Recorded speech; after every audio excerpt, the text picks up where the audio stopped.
Allegations of horrific animal abuse in Malta. And tonight, we hear from the woman who decided that enough was enough. Her neighbor is 39-year-old Shayna Tabachneck. On Tuesday, state police charged her with aggravated animal abuse, a felony. Craig Smith has more on how police were notified and what's supposed to happen when people call in tips of possible abuse. One neighbor told us she was told she had to provide proof of animal abuse to get something done.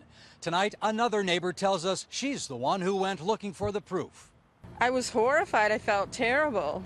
Mary Kay Hilko says she believed more than a year ago there was a problem. This week, she decided to walk over and look inside a garbage bag. Police say that's where troopers found 2 dead dogs in bags and another in the house. Hilko was there when police removed 5 live cats and an emaciated pit bull. When they finally brought the one dog out of the house that was still alive, and I saw the condition of it, I'd never seen a dog that thin with all his ribs showing. The next day, Linda Walzak told us she called in an emaciated dog with matted fur last fall, only to be told nothing could be done without proof. That's not the way it works in most other cases, according to the director of operations at the Hudson Mohawk Humane Society.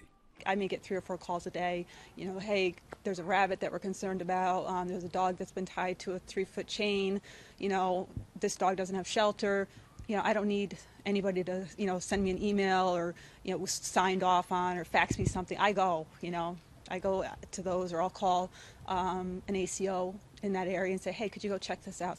The man who's been Malta's animal control officer since January says what he does with possible abuse tips is check town records for a dog license, then call the homeowner with questions. He says he might ask a trooper or a sheriff's deputy to accompany him to the property. I spoke to the former animal control officer. Linda Walzak says she notified.